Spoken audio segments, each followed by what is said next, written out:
Hai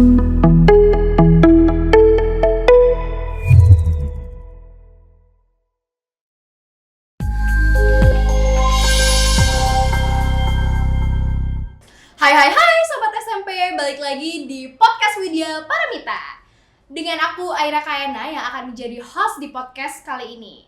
Podcast kali ini akan membahas topik yang luar biasa sekali dan pastinya dengan narasumber yang super duper spesial.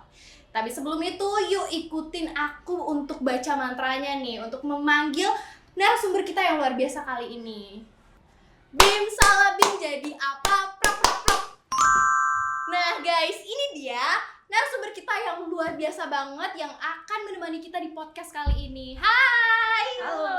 Nah sebelumnya perkenalan dulu nih sama mereka yang bakal jadi narasumber kita hari ini. Sebelumnya dari yang paling kanan dulu nih, yang sangat-sangat ganteng, menawan, tampan, ceria, dan luar biasa. Oke, jadi sebelumnya perkenalkan, saya Gede Arya Kresna Dharma Putra yang kerap dipanggil Arya. Jadi di sini saya ini salah satu perwakilan dari siswa SMP Negeri 1 Seririt. Oke, terus nih yang di sebelahnya yang sangat manis, imut, kayaknya aku jadi diabetes ya. Boleh dong kenalan dulu? Halo semua, kenalin nama aku Putri Martia Karina yang kerap dipanggil Martia. Dan aku adalah sebagai salah satu perwakilan RTS SMP Negeri 1 Seririt. Oke, kalau misal dari kalian ini berarti beda ya. Kalau misal dari Arya itu RTS yang dilatih langsung. Kalau misalnya Martia ini perwakilan RTS yang dilatihnya di sekolah. Oke, berarti emang mereka ini adalah orang-orang terpilih yang luar biasa. Nah teman-teman, dengan narasumber-narasumber yang luar biasa ini kita akan membahas topik yang berjudul Remaja Teman Sebaya di Sekolah, membangun dukungan positif bagi remaja. Wah, luar biasa banget ya. Tapi sebelum itu nih, kayaknya aku mau tanya-tanya dulu deh. Mungkin dari Kak Arya dulu. Karena Kak Arya ini tuh yang dilatih langsung ya di situ. Kira-kira di situ tuh Kak Arya ngapain aja sih? Oke, jadi untuk pelatihan RTS yang diambil langsung oleh perwakilan dari siswa-siswi SMP Negeri 1 Seririt ini, tentunya di sana kami tidak hanya dilatih, tetapi di sana juga kami mendapatkan relasi yang sangat baik tentunya. Di sana juga terdapat perwakilan dari siswa-siswi SMP 4 Seririt ya, dan di sana kami saling sharing pengalaman kami selama pelatihan kayak gitu, Kak Aira. Oh, berarti di situ nggak cuma teman-teman dari SMP 1 ya, tapi ada dari SMP 4 juga. Betul. Wah, berarti ketemu teman baru nih, ilmu baru, teman baru gitu ya. Berarti kalau misal perwakilan dari setiap sekolah itu ada berapa, Kak? Kalau dari SMP Negeri 1 Seririt itu ada 6 perwakilan, 3 laki-laki dan 3 perempuan. Sedangkan di SMP Negeri 4 Seririt itu ada 4 perwakilan, 2 laki-laki dan 2 perempuan. Oke. Terus kalau misal dari Martia itu kan dia dilatih dari sekolah ya? Oke, kalau di sekolah itu Martia dapat apa aja sih, ngapain aja selama pelatihan gitu? Selama pelatihan tentunya Martia dikasih materi, kalau nggak salah itu 6 materi. Yang pertama materi potretku kini dan nanti, terima kasih aku dan sekitarku, dan masih banyak lagi. Wow, menarik banget ya. Pastinya itu bakal jadi ilmu yang luar biasa banget ya bakal kita sebagai remaja. Nah, sebelumnya aku pengen tahu nih, kira-kira sebagai remaja teman sebaya ya, atau yang kita sebut sebagai RTS itu, kalian ini udah ngapain aja sih gitu? Aku mau nanya mungkin dari Martia dulu deh sekarang. Sejauh ini sih Martia cuma ngasih dukungan ke temen yang kalau mereka lagi down aja, kalau mereka lagi ada masalah, pasti ceritanya ke temen kan, ke bestie. Jadi kasih mereka semangat, kasih mereka solusi pas mereka ada masalah gitu. Oke, berarti dari situ kita udah dapet ilmu gimana sih cara handle temen kalau misal temen lagi down gitu. Itu menarik banget loh ya buat jadi bakal kita sebagai remaja. Kalau misal dari Karya sendiri gimana nih? Kalau dari aku sih sendiri ya sudah sosialisasi tentunya, sudah bersosialisasi nih tentang bahaya penyalahgunaan narkoba. Jadi RTS ini selain kita mendapatkan relasi, tentunya di sini juga kita mendapatkan materi tentang bahaya narkoba di kalangan remaja. Jadi RTS yang dibentuk oleh Badan Narkotika Nasional ini sudah menyiapkan materi-materi seputaran bahaya anti narkoba sendiri, dan RTS itulah yang akan mengimbaskan kembali materi tersebut atau bersosialisasi kembali tentang bahaya dari penyalahgunaan narkoba itu sendiri, kayak gitu Kak. Wih, keren banget ya guys ya. Berarti ini dilatih langsung sama BNN. Iya. Aduh, keren banget. Jadi pengen. Oke, jadi guys, jadi aku punya surprise buat kalian, di mana kita di podcast ini nggak cuma bakal ngobrol, tapi kita bakal main games. Penasaran nggak games siapa? Penasaran tuh? Oke, jadi di sini aku udah siapin mystery questions. Di sini aku taruh kayak ala-ala kartu gitu, padahal nggak kartu ya. Kertas-kertas rahasia gitu. Jadi di sini ada 12 pertanyaan. Nanti kalian bisa sweet dulu nih buat jawab-jawab pertanyaannya, oke? Udah ya? Oke. Oke, boleh deh sweet dulu. Oke. Yang kalah apa yang menang? Kalah. Oke, yang kalah dulu. Oke. Ini perlu di gini nggak, di apa? Diacak. Diacak dulu. Oke, boleh. Kita acak ya. Jadi biar nggak settingan, guys. Oke, silakan Karya diambil. Wah, ini udah diacak, ngambil juga masih ngacak ya. Ya udah, ya. Udah. Jadi dibaca langsung nih. Besok gimana, guys? Iya, sekarang. Apa yang bisa dilakukan oleh remaja untuk memastikan bahwa setiap orang merasa diterima dan dihargai dalam kelompok atau komunitas mereka? Oke, silakan Karya. Menarik nih pertanyaannya. Jadi yang dilakukan oleh remaja untuk memastikan orang itu merasa dihargai atau mungkin merasa dihormati ya, tentunya kita juga harus mempunyai rasa empati kepada seseorang. Nah, jadi bagaimana cara kita menghormati mereka, bagaimana cara kita menghargai mereka agar mereka ini bisa dihargai dengan cara yang pertama, jika mereka sedang curhat nih ya, biasanya curhat gitu. Jadi curhat itu merupakan suatu bentuk ekspresi mereka tentang suatu keadaan. Jadi di mana kita sebagai sang pendengar curhatan gitu ya. Listener. Yes. Jadi di sana kita harus mendengarkan cerita mereka atau curhatan-curhatan mereka itu dengan baik gitu. Jadi tidak ada yang namanya membanding-bandingkan curhatan. Seperti misal, jika teman kita ini sedang curhat dengan kita sendiri ya. Mereka ini sedang curhat, aku ini dapat nilai 60 loh di pelajaran matematika. Kita juga membanding-bandingkan gitu. Oh, jadi kayak adu nasib gitu iya, ya. Adu nasib iya gitu. Jadi kayak aku dapat nilai 55 di matematika, jadi kayak gitu. Jadi itu tuh tidak dianjurkan sih ya untuk mendapatkan rasa empati itu. Selain itu juga kita sebagai remaja ya, tentunya kita harus saling menghormati satu sama lain agar mereka ini merasa dihormati. Gitu. Berarti ini pentingnya rasa empati. Empati itu nama kartu pulsa paket simpati. Oke, berarti gitu ya guys ya, dengerin ya. Oke, next Martia, silakan diambil. Oke, yang di atas. Oh, yang di atas. Oke. Menurut Anda, bagaimana teknologi dan media sosial dapat digunakan untuk menciptakan dukungan positif di kalangan remaja? Wah, ini menarik banget ya pertanyaannya. Media sosial tuh bisa jadi alat yang powerful banget ya. Kita bisa share konten positif, bisa buat grup diskusi, atau sekedar DM sama temen aja nanyain kabar. Kalau dipakai dengan baik, media sosial tuh bisa ngebuat suasananya jadi lebih suportif. Iya, bener banget Martia.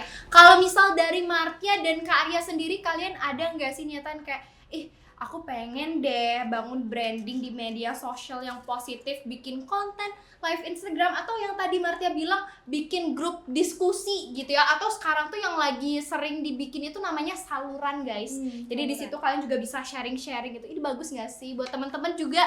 Mungkin kalian bisa ya bangun branding yang positif gitu. Oke. Ya silakan. Next question, Kak Arya.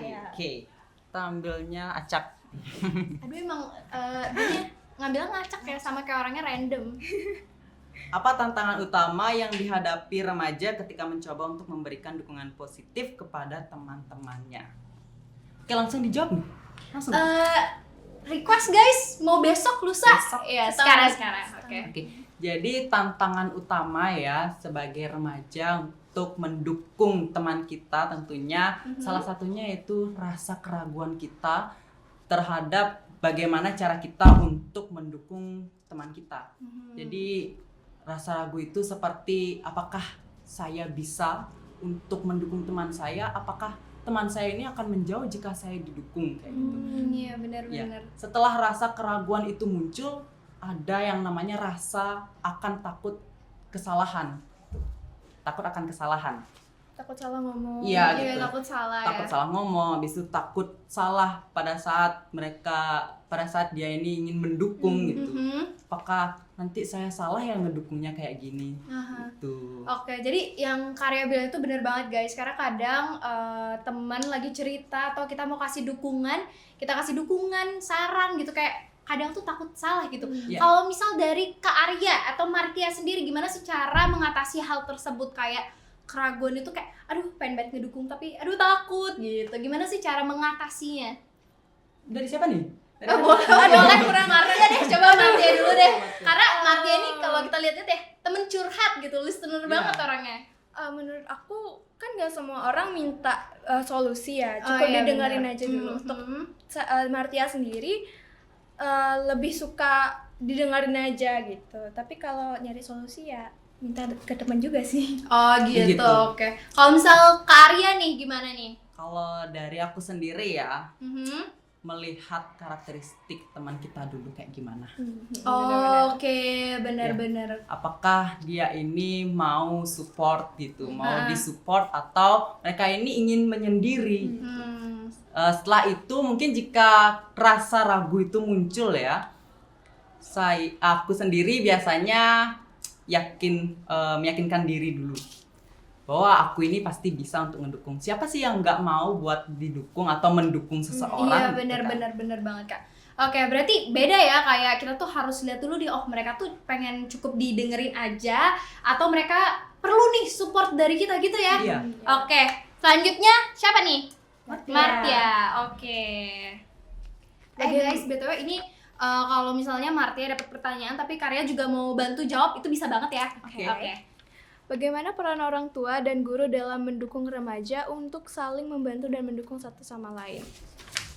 Orang tua sama guru itu role model ya. Kalau mereka mau nunjukin rasa empati dan ngedukung remaja, otomatis juga remaja jadi lebih peka dan mau saling bantu itu sih. Oke, kalau dari Karya ada tambahan gak nih buat Kalau Martia? dari aku ya, karena ini membahas tentang orang tua dan juga guru, tentunya orang tua dan guru ini salah satu contoh ya bagi Iya, benar. para remaja untuk mendapatkan karakter mereka. Nah, di mana peran orang tua dan juga guru ini sangat penting untuk masa pertumbuhan mereka, karena mereka ini sangat butuh yang namanya tempat untuk ruang mereka bercerita kayak gitu.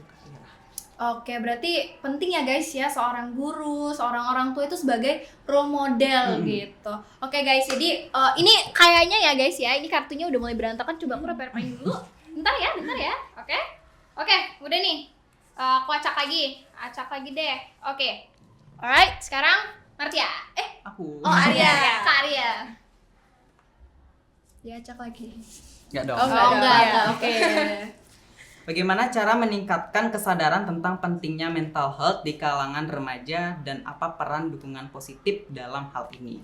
Wow. Oke, jadi mental health sendiri itu sangat penting ya di kalangan remaja, dan cara untuk mengetahui bagaimana mental health ini sangat penting di kalangan remaja ini tentunya dengan cara memberikan suatu informasi atau sosialisasi pentingnya arti dari mental health itu sendiri. Setelah itu kita juga perlu yang namanya kelompok diskusi. Nah, gimana kelompok diskusi ini? Kita sebagai anggota dari kelompok diskusi sendiri berbagi informasi nih yang kita ketahui tentang mental health. Setelah itu cara agar bisa kita menjadi remaja yang mendapatkan apa sih bisa dibilang itu ya? Apa tuh? Lingkungan yang positif gitu. Oke, Itu berarti sih. kalau misalnya mental health itu berarti bisa dari temen diskusi dan peran kalian nih sebagai role model ya, RTS. itu kalian memberikan sosialisasi kepada mereka. Ngomong-ngomong soal mental health nih guys, kalau misal di remaja-remaja sekarang itu kan banyak yang mental health-nya mungkin kurang bagus. Mereka juga nggak tahu nih cara kalau misalnya aku lagi stres aku harus apa ya. Terus gimana sih cara mengatasi stres itu sendiri, dan banyak remaja itu melakukan kayak apa ya, melampiaskan emosi mereka, stres mereka itu dari hati ya. Jadi kayak sakit hati itu mereka lebih baik sakit fisik. Jadi mereka itu melakukan yang namanya tuh self harm atau menyakiti diri dengan cara, kalau kebanyakan sekarang tuh barcode yang kayak gitu ya. Jadi kalau misal dari kalian nih sebagai RTS di sekolah, kalian kira-kira ada saran nggak buat teman-teman buat stop gitu? Kayak silakan, mungkin dari Martia, silakan. Kalau untuk Martia, jujur ya, Martia dulu waktu masih sebelum SMP, berarti waktu masih SD itu juga pernah kayak gitu. Karena pernah. Martia kan kakaknya udah pada gini ya, udah ada nikah, udah ada kerja, jadi kan sendiri di rumah kalau ada masalah nggak tahu harus cerita kemana karena sama orang tua juga sibuk gitu. Jadi Martia juga pernah self harm, tapi sekarang lebih ngelampiasin ke kegiatan yang positif. Jadi lebih positif ya. Berarti Martia ini adalah salah satu contoh RTS yang udah berubah nih guys. Jadi lebih mengetahui dirinya sendiri, jadi lebih tahu bagaimana cara mengatasi stres, emosi yang kayak gitu ya. Berarti keren banget nih Martia. Kita aplaus dulu. Oke, kalau misal dari Karya sendiri? Oke, kalau dari aku sendiri ya, sarannya itu sih sebenarnya simpel. Itu kita bisa bercerita masalah kita kepada seorang yang menganggap diri kita ini sebagai keluarga kita, misal seperti orang tua. Jika tidak memungkinkan nih bercerita kepada orang tua, kita juga bisa bercerita kepada teman kita sendiri atau teman dekat. Ya bisa dibilang bestie lah ya gitu ya. Oke, jadi itu pentingnya teman deket ya. Jadi kalian tuh harus percaya juga sama teman kalian. Kalian bisa cerita guys, dibanding kalian ngelakuin hal yang enggak yang bakal ngerugiin kalian sendiri. Kayak Martia itu melampiaskannya ke kegiatan yang positif gitu. Oke, bener banget, kalian keren deh. Oke, selanjutnya siapa nih? Siapa ya? Baru 2 berarti. Dua. Oke, Martia berarti. Oke, sekarang aku yang diajak deh. Oke. Apa yang bisa dilakukan remaja ketika melihat teman atau teman sebayanya mengalami kesulitan atau stres untuk memberikan dukungan tanpa menghakimi? Bisa ngepas gitu ya pertanyaannya, nyambung ya. Kalau untuk Martia ya, cukup dengerin aja dulu kalau mereka lagi stres. Terus coba kasih support, kayak kasih kata-kata, aku tahu kok perasaan kamu gimana, kamu nggak sendirian, atau kamu pasti bisa, ayo kita cari solusi bareng-bareng. Gitu. Yang penting tuh affirmation. Yang penting tuh mereka tahu kalau ada orang yang peduli. Oke, keren. Kalau misal Karya ada tanggapan gak nih terkait hal itu? Dari aku sendiri ya, mungkin kita ini sebagai salah satu remaja ya, dan melihat teman kita yang sedang kesulitan atau sedang merasa ragu-ragu nih untuk mengambil keputusan, tentunya kita juga harus memberikan seperti yang tadi dikatakan oleh Martia, kita juga memberikan support serta motivasi kepada mereka bahwa mereka ini adalah anak-anak yang hebat dan anak-anak yang bisa untuk menggapai tujuan mereka. Iya, betul banget. Oke, selanjutnya Kak Arya.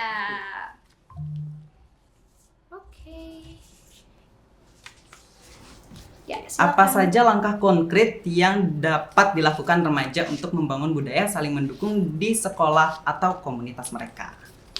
Oke, dari aku sendiri sih seperti yang tadi aku katakan ya, membuat kelompok diskusi. Nah, di mana kelompok diskusi ini bisa saling sharing-sharing nih tentang pengalaman-pengalaman mereka, gimana mereka dalam kehidupan sehari-hari, terus berbagi informasi tentang pentingnya remaja di era sekarang. Setelah itu pentingnya lingkungan yang positif bagi remaja, jadi kayak gitu. Oke, ngomong-ngomong soal kelompok diskusi nih ya, atau kalau misal kita Gen Z kita bilangnya circle. Nah, kalau misal menurut kalian seberapa penting sih circle positif bagi remaja? Ya, siapa aja deh. Siapa aja? Karya.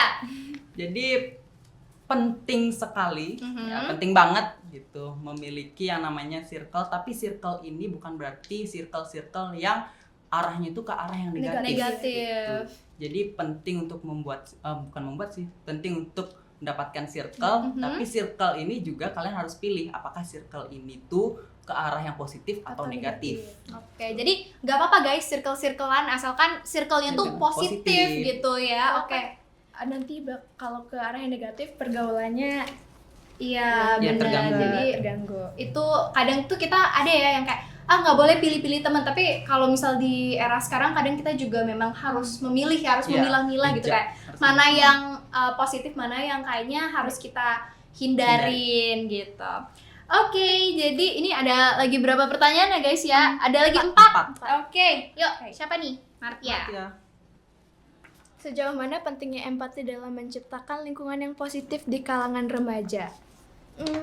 Empati itu bikin kita ngertiin perasaan orang lain tanpa ngejudge. Kalau semua orang punya rasa empati, suasana bakal jadi lebih adem, nggak ada konflik atau drama, terus semua orang pasti merasa diterima gitu.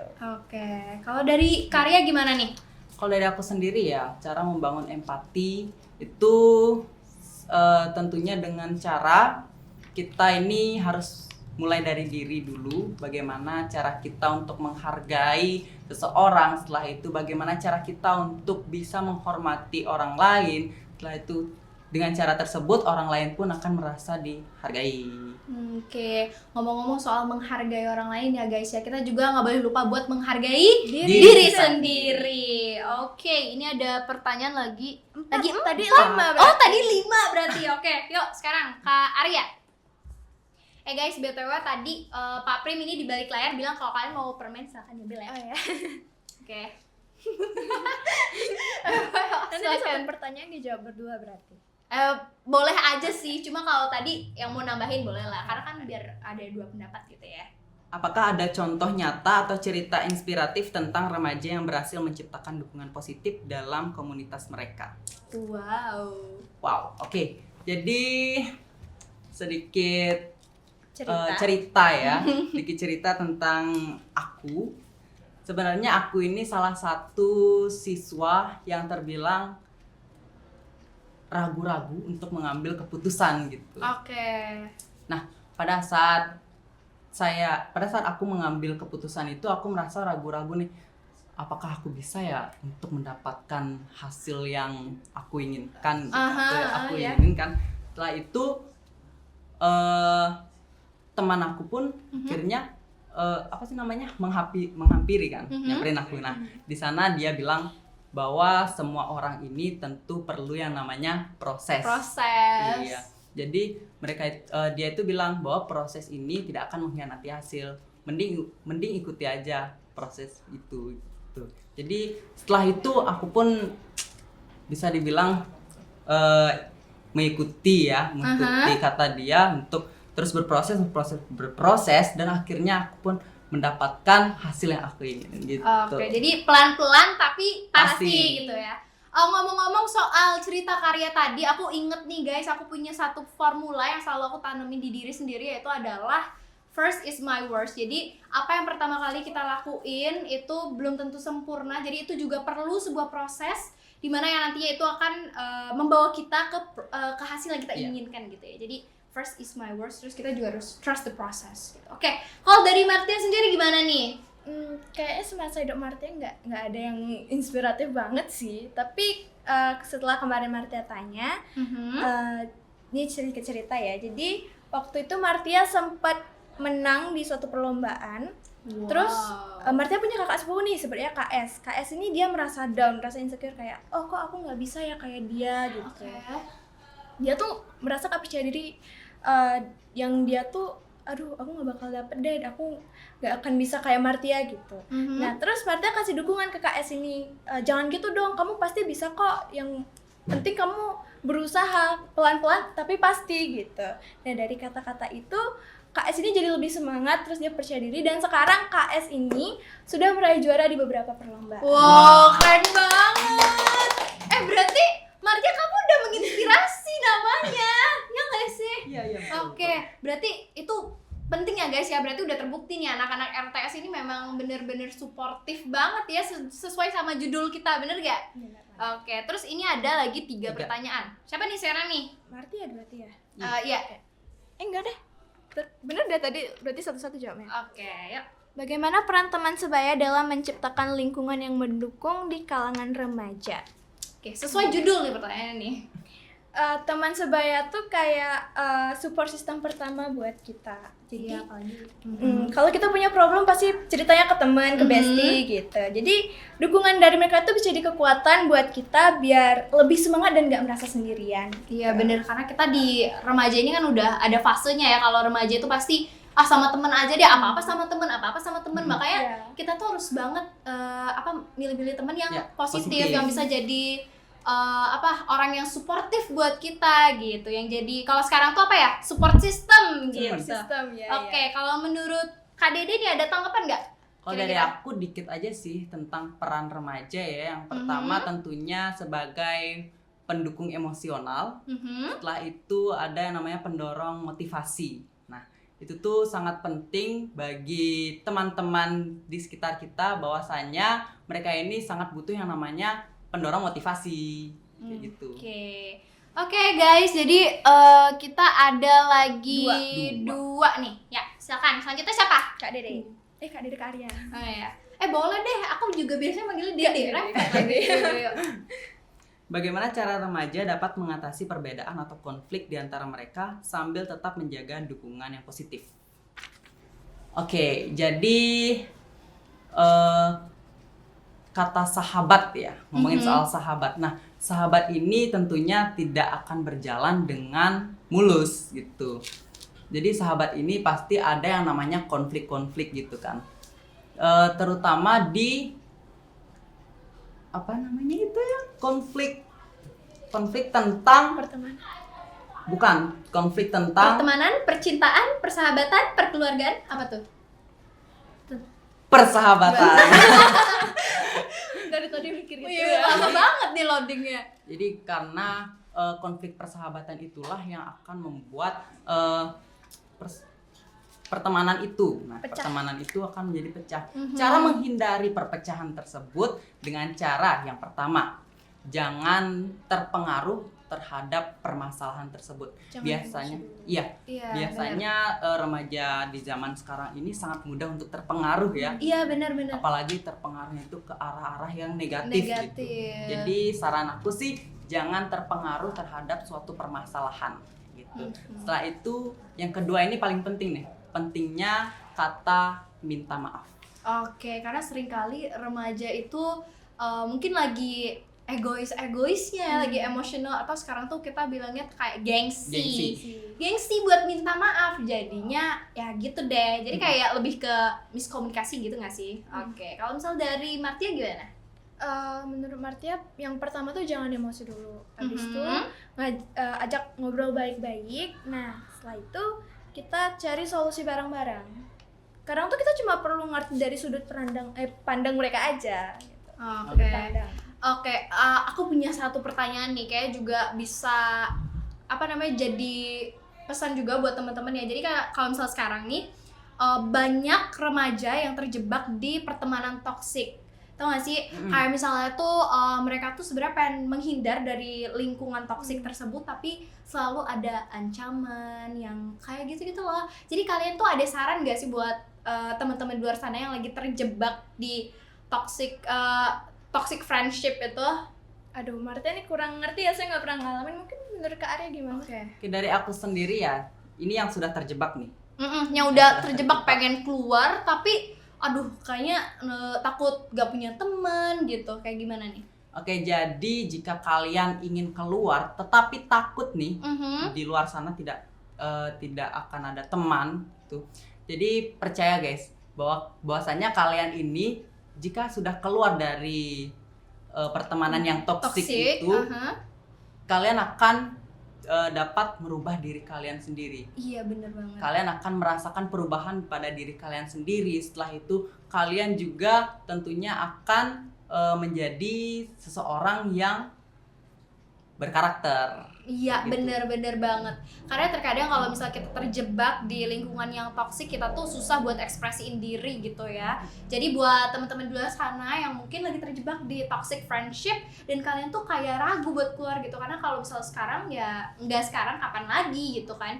Karena kayak yang Karya tadi bilang, kalau misalnya kita udah keluar dari toxic friendship, yakin kalau kita tuh bakal ketemu temen yang baik, karena di luar sana itu ada banyak banget teman-teman positif yang bisa jadi support system buat kita. Kita juga bisa jadi orang yang lebih berkarakter dan lebih baik buat kedepannya. Oke, gitu ya.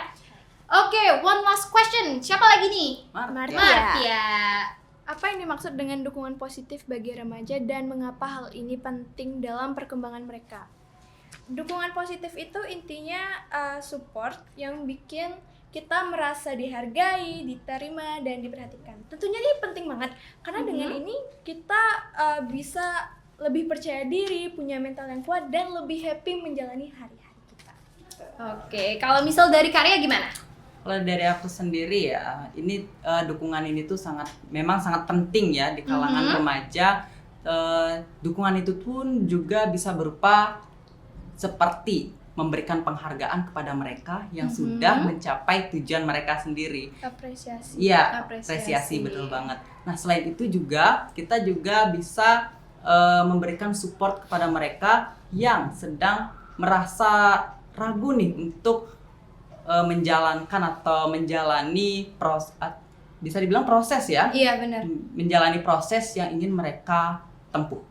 Oke, berarti pertanyaan kita udah habis. Nah, sebelum mengakhiri podcast hari ini, aku pengen minta kata-kata hari ini gitu dari kalian buat teman-teman di luar sana ya, supaya mereka bisa selalu memberikan dukungan positif buat teman-teman di luar sana gitu. Oke, silakan. Dari siapa nih dulu? Boleh aja Jujur nih. Martia nggak punya kata-kata karena nggak nyiapin. Kata-kata hari ini ya, boleh Oke, aja deh kata mau hari ini. pesan buat teman-teman di luar sana.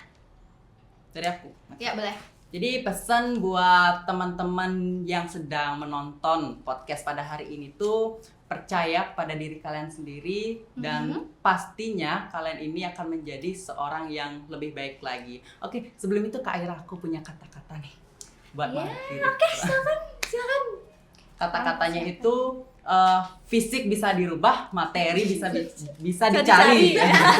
Oke. Podcast Widya Paramita SMP Negeri 1 Seririt tidak datang dua kali. Jadi kalian harus menonton setiap episode itu harus ditonton gitu, agar kalian ini mendapatkan informasi-informasi yang menarik. Gitu. Dan pastinya dengan podcast ini juga akan menambah wawasan dari buat teman-teman sobat SMP semuanya ya.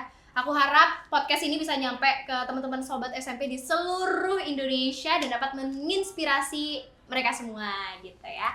Oke, kalau misal dari aku sih kata-katanya apa ya? Dirubah, materi bisa dicari, teman baik tidak datang dua kali. Iya. Oke, sebelumnya aku punya jargon dulu nih. Jargon wajib di setiap podcast. Kalau aku bilang sobat SMP, kalian jawabnya bergerak, berbenah, berubah. Gitu ya? Oke? Oke, sobat SMP, bergerak, berbenah, berubah. Oke, see you guys. Bye-bye. Ayo kita ngilang. 1, 2, 3.